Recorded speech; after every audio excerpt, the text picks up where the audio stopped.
So hello guys, gagawa tayo ng face shield ngayon. Lalo na ngayon, may COVID pa rin at di pa rin nawawala. Una natin kailangan gunting at plastic folder. Tapos helmet na hindi na ginagamit. So yun, umpisahan na natin.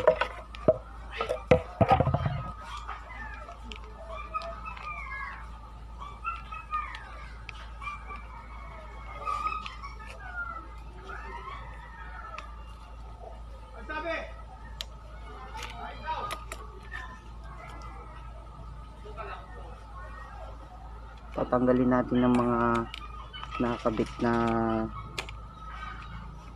shield ng helmet para hindi sagaban.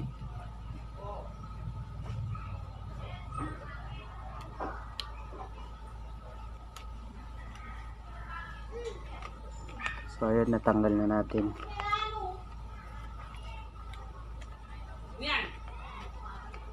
Adjustable pa yan sa likod. So dito naman tayo sa folder. Ngayon okay na yan.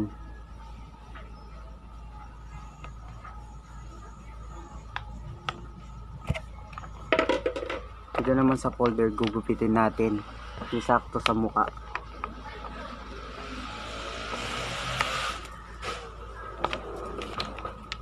Yan, gugupitin na natin.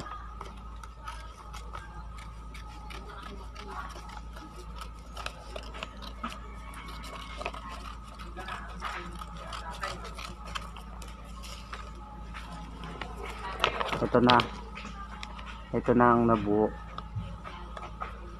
Yan.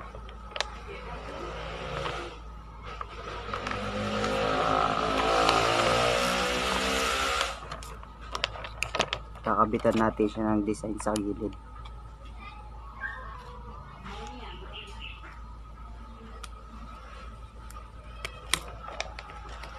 Susukatin natin siya dito kung okay na ba.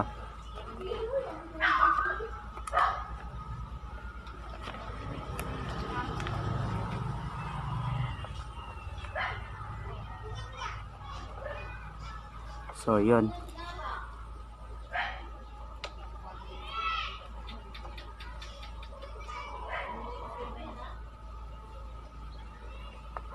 Ganyan na magiging kalalabasan ng face shield natin ngayon.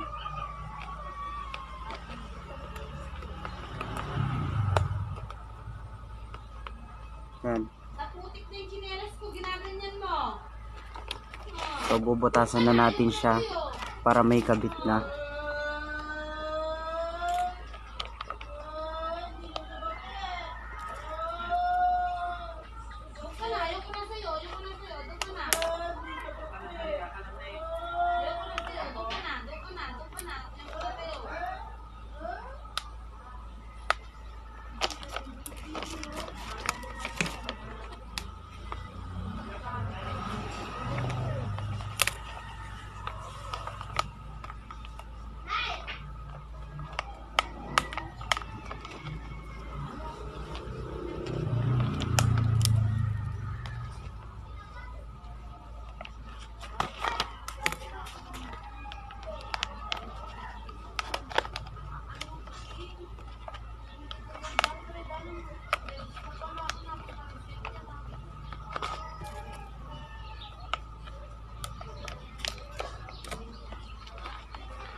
So ayan na siya.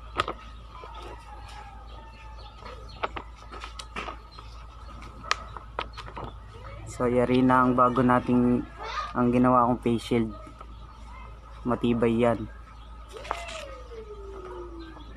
So susuot natin ngayon kung okay na ba siya, kung sakto ba siya sa mukha ko.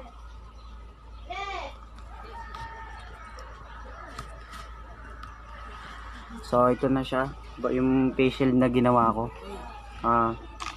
May adjustable yan. Kung maliit na yung ulo mo, pwede mong i-adjust para magsakto siya sa ulo mo. So yun, susukat na natin kung kasya ko siya.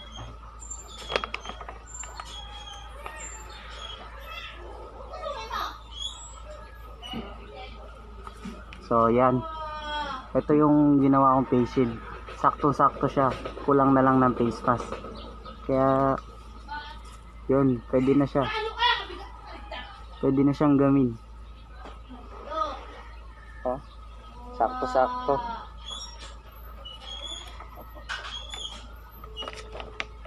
So ito pa yung una kong ginawa. Dalawa na yung ginawa kong face shield.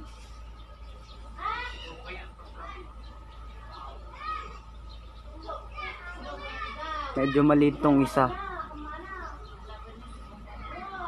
Kasi nagkulang tayo sa folder eh. Plastic folder. So yun guys. Madali lang siyang gawin. Lalo na ngayon may COVID. Kung wala kang pera, pwede mong gawin to DIY. DIY face shield. Kailangan mo lang naman itong sirang helmet. Tapos plastic folder. Para makagawa ka, tsaka gunting na rin para magunting mo at masukat mo kung gaano kalaki yung masasakop ng pagmumukha mo. So yun guys, maraming salamat. Sana makatulong itong ginawa kong face shield sa inyo at makagawa rin kayo para na rin sa ating kaligtasan, para hindi tayo magkaroon ng COVID. So yun guys, pero wag pa rin kakalimutan mag face mask para iwas na rin sa pagkahawa ng virus. So yun guys, maraming salamat. Paki-share na lang po para malaman ng iba kung paano gumawa ng DIY face shield para na rin po sa kaligtasan ng iba. Maraming salamat. Sana makatulong tong nagawa kong face shield.